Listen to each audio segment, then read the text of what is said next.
Well, it was early morning, and the plan of adventure for today was to fly north to the beautiful state of Wyoming. I knew it was going to be a cool, crisp morning because the temperature on the ground was already chilly, and we had to get an early start because we had several hours of flying north. Now you're probably wondering why Wyoming of all the states. Well, number one, I have not flown my plane up to the state. It's an easy flight north from Colorado, and I always like a good challenge. I like to fly into unfamiliar areas, and my father was going to join me on this flight, and it's always good to have him for navigational aid, and you got to kind of savor these moments of flying with your father. So we got the plane out, loaded up, and the plan was to head north for our first stop, which was Cheyenne, Wyoming. And when I say chilly, it was actually pretty chilly that morning, particularly because this is an open cockpit airplane. As you can see, all I have is my instruments and a small windscreen, as one would say, and the rest of it, you're in the elements, you're in the wind. And at the altitude that we were flying at, well, it was chilly. I would definitely define this as a crispy morning. But there's something also very visceral about flying an open cockpit airplane. The smells of avgas and engine oil, the wind, the sound, there's nothing like it. And if you ever get a chance to fly an open cockpit airplane, I would highly, highly recommend it because it's a type of flying that is very special. So we're northbound right now, and the plan for our very first stop is Cheyenne, Wyoming. As you can see in the front here, my father is a passenger. There is no instruments, and that is because you fly this plane from the rear seat, very similar to what a steerman is. So the best way I give any passenger in the front a recommendation of how to fly is just feel out the plane. Let it fly, let it do its thing, and it'll talk to you through the control sticks and the rudder. Here's an area as we're crossing into the Wyoming border that I really did not want to have an engine out in, just because the landing options were pretty limited, and that terrain looks very rugged. And we're coming into Cheyenne, Wyoming here. Now this is a controlled airspace, so I do have to talk to a control tower. And I was doing wind checks periodically on my way up here, and I knew it was going to be windy. I mean, let's be real, it's Wyoming. One of the windiest states in the United States on a consistency basis. But I had checked it, and it was nearly 23 knots, which is high, but it's also doable and handleable. We're taught to handle winds like this. So it was going to be a challenge, and I was excited. Unfortunately, didn't get any footage when he came on the ground because what we thought was recording wasn't. But the landing was non-eventful, and we were on the ground here taxiing to the FBO, and there's some old airplanes there that have not been flown in a while. And here's the old Wyoming airport control tower. And there's a lot of history at this airport. It's quite fascinating. If you read about the old airmail routes and the history of it, this was a main hub and a main stop for a lot of the airmail routes.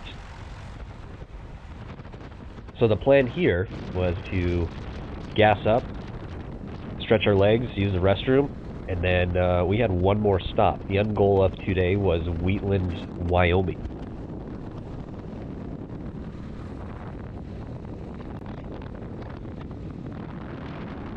It's probably the smallest airplane that this marshal has had to guide in, hilariously enough.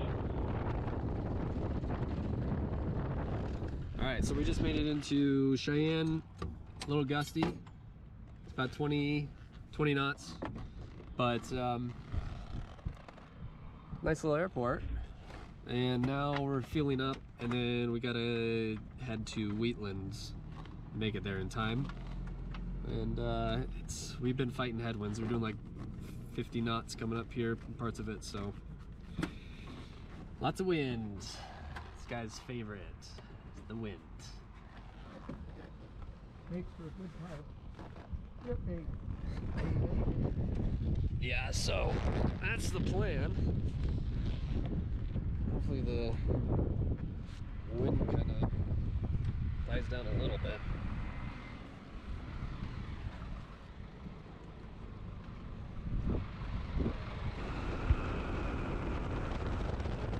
And as we departed Wyoming Cheyenne Airport, you notice that there's a bunch of C-130s in the corner because it's an Air National Guard that operates C-130s on their base.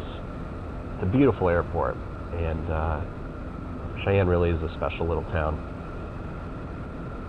But we had one more stop to make, and so we had about another hour-and-a-half flight north, and, well, the winds were not improving. In fact, at one point, we were doing 57 knots across the ground with a 40-knot headwind, so it was slow to say the least.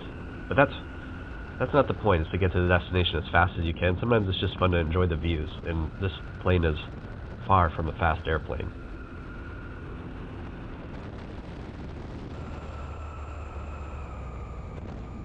With Wheatland Airport and its runway in sight, I made my base to final turn.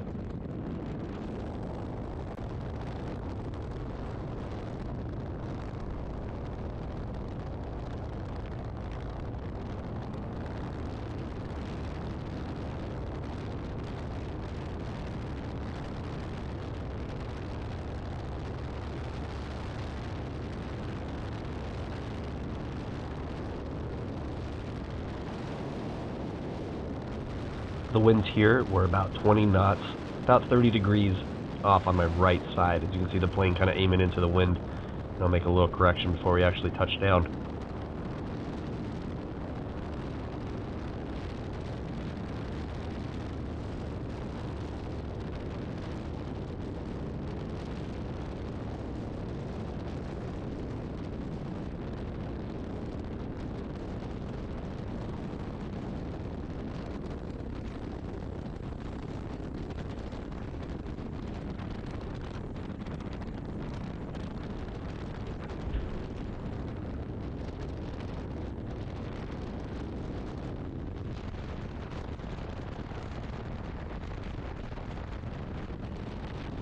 And we were on the ground here in Wheatland.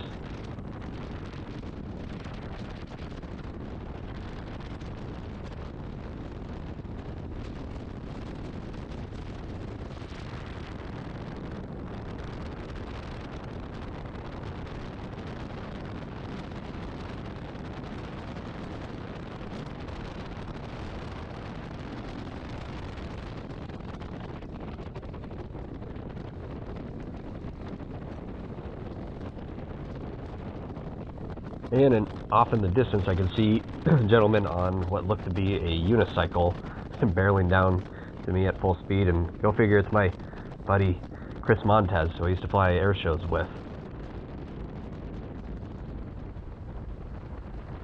Always got a camera in his hand, rolling. Could be a good thing, could be a bad thing. But it was good to see him.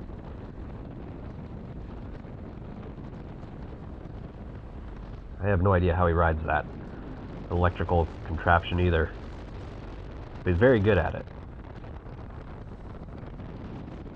And this is the airport of Wheatland, Wyoming. This was our final destination for the day, and I hope you guys enjoyed this video. And if you ever get a chance to fly into any of these small town Wyoming airports, I highly advise it, because the airports are great, the people are amazing, and it really is a neat way to explore parts of Wyoming that are rarely seen. Do me a favor and hit that like and subscribe button, and we got more adventure videos coming out. And thanks for watching, guys. Take care.